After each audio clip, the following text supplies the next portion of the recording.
Hi everyone, in this lesson we're going to be solving square root and other radical equations. And on the first page there's a warm-up to just help brush up on some skills you're going to need for the lesson. So it says solve by factoring. If we want to solve this by factoring, I'm going to move everything over to the right side and then we'll just factor as usual.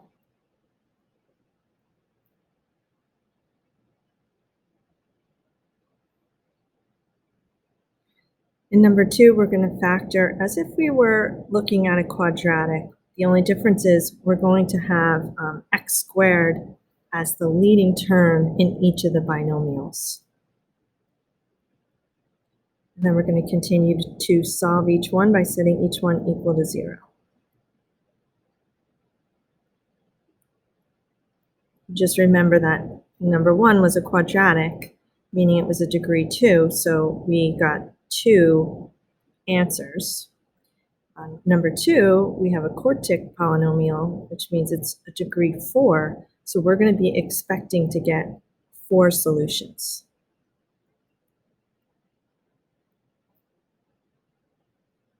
And you can see that we did get 4 solutions. 2 of them are imaginary, but that's okay. In total, we're expecting 4 solutions. Same with number 3, it's a quartic polynomial, so we're going to be expecting to get 4 solutions.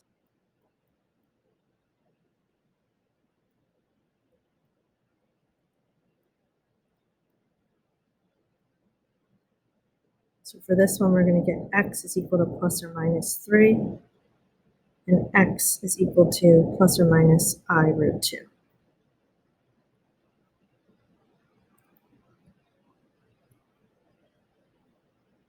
Now we're being asked to rewrite in exponential form. Right now it's in radical form.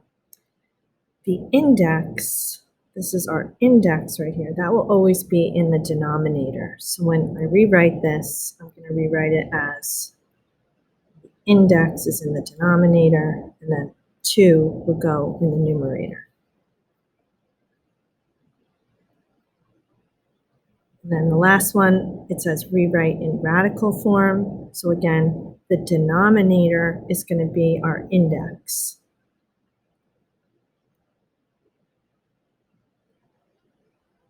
Make sure you use parentheses.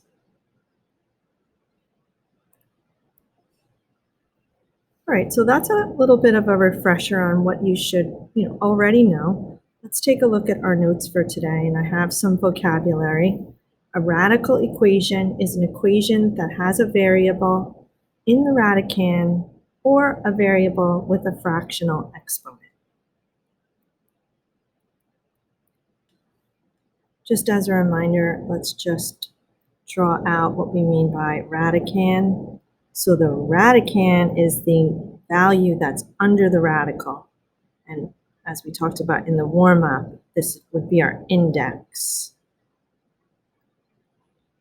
Right? If we're talking about a square root equation, we're talking about an equation with an index of 2.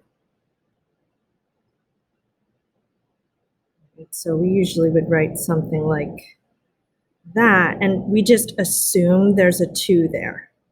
So that, the way I have it written, is equal to this. They mean the same thing. We just assume there's a 2 if there isn't a number written there. And we usually don't write the 2 because we use the square root all the time. It's used so frequently that we just assume there's a 2 there. Right. To solve a radical equation, we're going to isolate the radical on one side. Right, that's very important. I'm going to say that again. We're going to isolate the radical on one side of the equation, and then we're going to raise both sides of the equation to the same power. So if we look at our first example here, to isolate the radical, so this is our radical. I need this all by itself on one side. I'm going to subtract 2 from both sides. So I'm going to end up with my radical all alone, and 6 minus 2 gives me 4. All right, now we want to undo that radical, all right? So to undo a square root, we would just square both sides. Now, that's probably something that you feel good about. We've done that a lot, but maybe you're not quite sure why that is. If we were to write this radical in exponential form, so in other words, this index is 2, right? And this is really raised to the first power.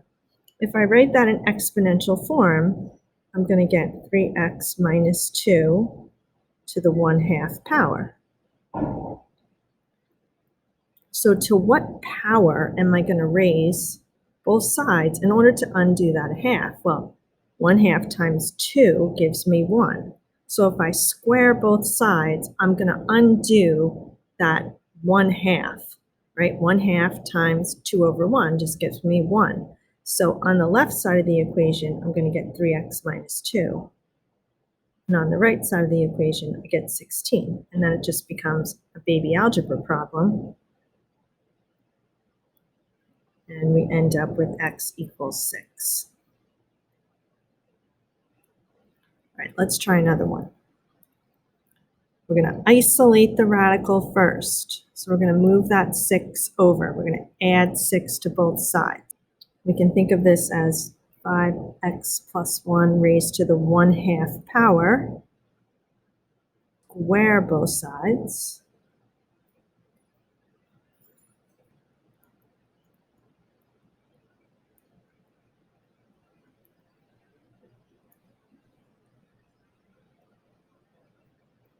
Okay.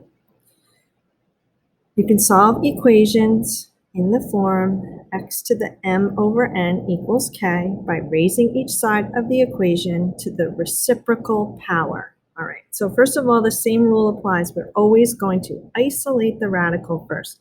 So we need this part of the equation by itself. So I'm going to divide both sides by 2 to start.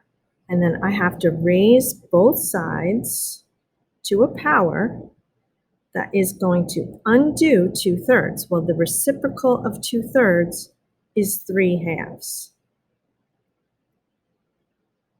So on the left side of the equation, I'm going to get x minus 2. And on the right side of the equation, I'm going to get 25 raised to the 3/2. Now, you can do that in your calculator, or you can just rewrite it in radical form, and maybe you can do it that way.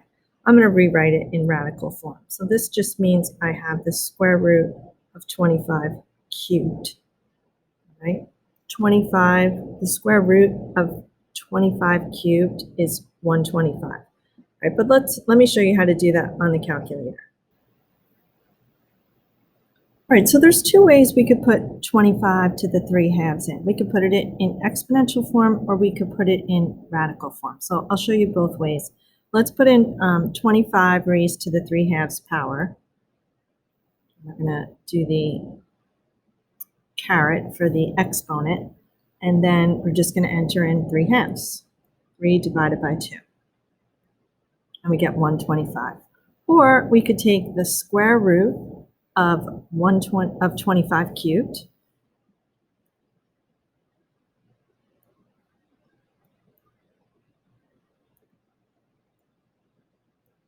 and we'll also get 125. So either one of those ways will work on your calculator. Right? And then we're going to get x equals 2 plus or minus 125. So 2 plus 125 is 127. 2 minus 125 is negative 123. All right, let's look at another one. First, we're going to isolate the radical, the most important step. So we're going to divide both sides by 2. Now we need to raise both sides to a power that will undo the 3/2. So 3/2 times 2/3 gives me 1. So I'm going to raise both sides to the 2/3 power. I'm going to put 27 to the 2/3 in my calculator. That gives me 9. Now this one isn't plus or minus because this is an odd index. In other words, if I rewrite this, this is the cube root of 27 squared. There's only one answer that can come out of a cube root. As opposed to a square root, you could put in 2 values under the radical, positive or negative, with number 3. So that's why our solution is plus or minus 125. But when we have the cube root of a number, in other words, our index is odd, we're only going to get either a positive or a negative number, right? Since 27 squared is a positive number, I'm going to get a positive number out as my solution. So my final answer here is x is equal to 6.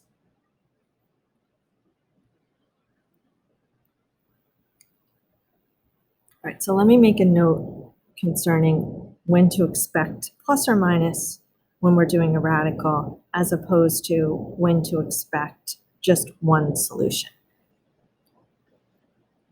All right, so let's take a look at my note here. So if our index is even, so it's a 2 or it's a 4 or it's a 6 or it's an 8, we know that our solution out of when we apply the radical is going to be plus or minus. Now, if we have an odd number as our index and a positive number inside, we're going to get a positive solution. So the example would be the cube root of 8.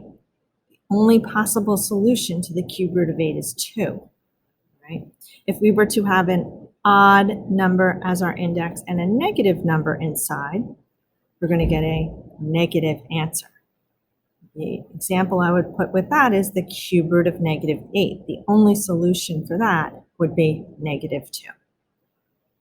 Okay? All right, let's keep going. Now, the next thing we're going to introduce is extraneous solutions. Extraneous solutions are introduced when you raise both sides of an equation to a power. So that means that we're going to have to check all possible solutions back in the original equation to make sure they still work. So you could do all this effort with algebra and get it right, but when you put it back into the original equation, it still doesn't work. All right, so we're going to solve this guy first, and we need to isolate the radical. So this part needs to be alone. We're going to subtract 5 from both sides. Right, I have a square root on the left side. In other words, I have raised to the 1/2 power on the left side. So that means I'm going to raise both sides to the second power, because that will undo that 1/2. 1/2 times 2 is 1. So we get x minus 3 equals, now be really careful here, we have x minus 5 squared. X minus 5 squared is the same as x minus 5 times x minus 5. So we get x minus 3 equals x squared minus 10x plus 25. I'm going to move everything over to the right side of the equation. I just don't like my x squared term to be negative, so I always make sure that I keep that number positive so it makes factoring a little easier. So I'm going to subtract x from both sides. I'm going to add 3 to both sides. And now I'm going to factor. So I get two values as a solution. I get x equals 7 and I get x equals 4. Now we have to check both of those to see if they're extraneous or not. So over here I'll do the check for 7. You're going to put the number 7 back into the original equation.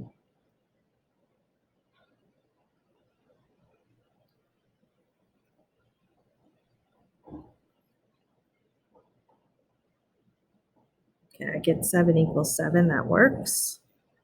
And then we're also going to do a check on 4. And 6 does not equal 4, so we can see that the solution 4 doesn't work. So the only one that actually is an acceptable solution is x equals 7. Right. At this point, I would say pause the video and try number 6 and come back when you're ready. All right, we're going to isolate the radical. I'm going to square both sides.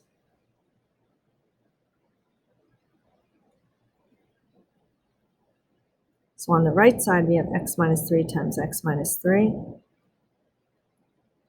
going to move everything over.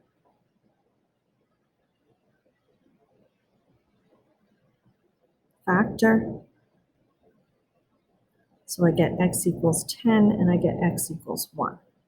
I have to check both those values. 10 works. Now I'll check the value of x equals 1. All right, and 1 does not work. So the only solution that works here is x equals 10. Sometimes both solutions will work, sometimes only one solution will work, or sometimes none of the solutions work. Okay, last page. If an equation contains two radical expressions or two terms with rational exponents, isolate one of the radicals. So this time we have two radicals in our equation. So I'm going to move one of them over to the other side. Now, this is where it gets even a little trickier, is I want to make this easy on myself. So I have to raise both sides to a power. Now, if I raise both sides to the second power on the left side, 1/2 times 2, that would give me 1. That would work out great. But 1/4 times 2, that would give me 2/4. That's terrible.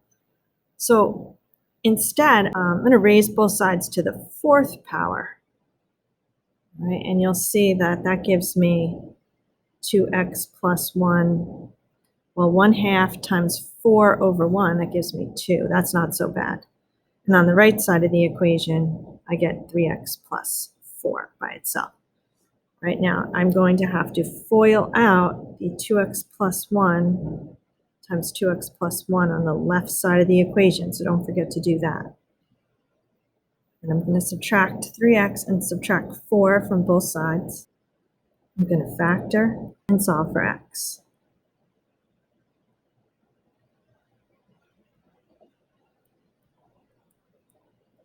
Now it does say to check for extraneous solutions, so I have to put 3/4 back into that equation. Now that looks really tedious, so I'm going to use my calculator to check these values. All right, so I'm going to store 3/4 in. So I'm going to do 3 divided by 4, and I'm going to hit the store button. It's highlighted in red right now. And then I'm going to hit the X button highlighted in red and hit enter.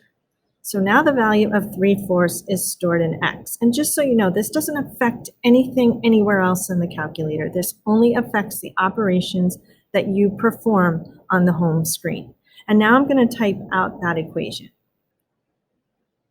Right, so I have my equation typed out, and all I have to do now is hit enter, and it's going to assume the value of x is 3/4, 0.75. And I get a value of 0. So when I check 3/4, on the left side of the equation I get 0, and the right side is supposed to be 0, so I know that one is correct. All right, now we're going to check -1. Go back to the calculator. And we're going to store -1 into x. Make sure you use the negative button. It's highlighted in red right now. -1, store into x, enter. And we don't have to retype what we did there before. We're just going to do the re-enter command. So I'm going to do second enter. That brings the last command. Second enter again brings the command back from prior to the last one. So I hit enter. Ooh, okay, so I get an error. Now, when you get an error, read the answer. You know, read what it says before you just throw up your hands and say, I have an error. It says, I'm getting a non-real answer. Okay, that's all I need to know. I'm getting an imaginary number. So on the left side of the equation, I get an imaginary number. Imaginary number does not equal 0. So I know that the value of -1 doesn't work, and my solution is x equals 3/4. Now, you're probably starting to get like really exhausted. These are very tedious, all right? You would have to do one of these, you know, here or there. I would never have you do, you know, an excessively large amount of these just because they are time consuming. So we're going to do some more with this lesson just to make sure you get lots of practice. All right, so I would say pause the video and try number 8 on your own. And when you're ready, come back. First thing I'm going to do is I'm going to isolate the radicals by moving the root 2x plus 7 to the right side. So I'm going to add root 2x plus 7 to both sides. Now these are both raised to the 1/2 power, so this becomes really easy. I just have to square both sides. So I'm going to get 3x plus 2 equals 2x plus 7. Oh, this is just a really simple algebra problem now. Solve for x.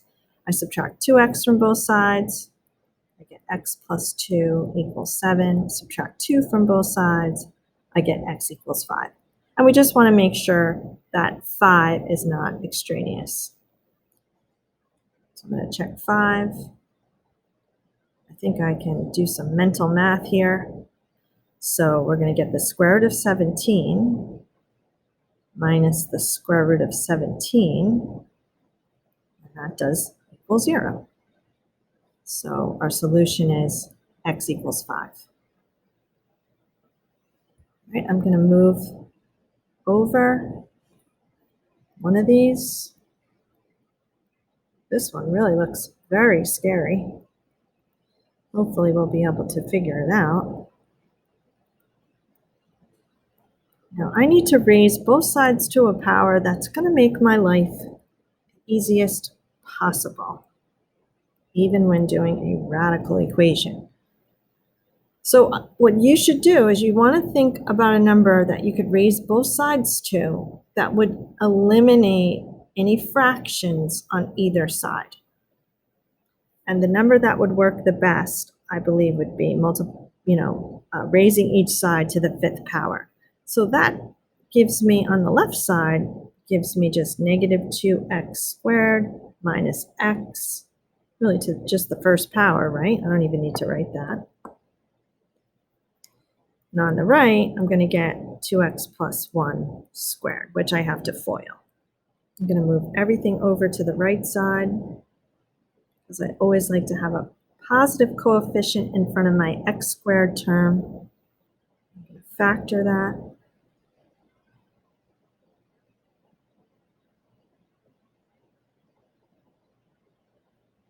Now looking at this, I definitely don't want to write all that out and try to do mental math.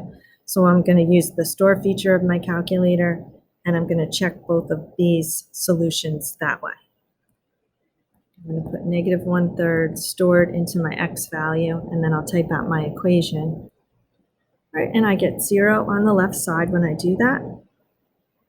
So I get 0 equals 0, so I know that one works. And now I'll check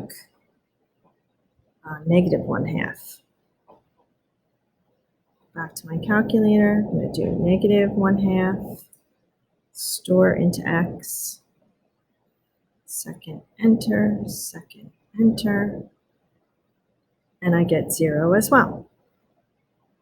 So for this guy, I end up with 2 solutions. Both of those solutions work. Okay, last one. Notice I wrote those as fractional exponents instead of radicals, so I could really look at it and evaluate what power I need to raise both sides to. In this case, 6 would be the power. That would be the most efficient one. So I'm going to get x plus 1 squared on the left, and I'm going to get x squared minus 3 on the right. And then don't forget that on the left, you'll have to FOIL. Subtract x squared from both sides. That leaves me with 2x plus 1 equals negative 3. And then we get 2x equals negative 4, and x equals negative 2. All right, we're going to do a check on negative 2 to see if that works.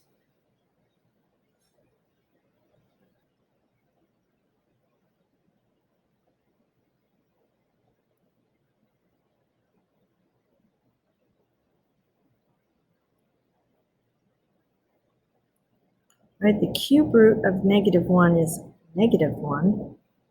You could do that in your calculator. And the 6th root of 1 is just 1. So we get negative 2, and that does not equal 0. So we have no solution for number 10. Okay, everyone, there was a lot in this video. Thank you for watching to the end. You may have to go back and watch some of them. And I think you might have noticed that even though they looked really intimidating at first, they really weren't too bad once we got into it. You're just going to need a lot of practice. All right, thanks again. Have a great day.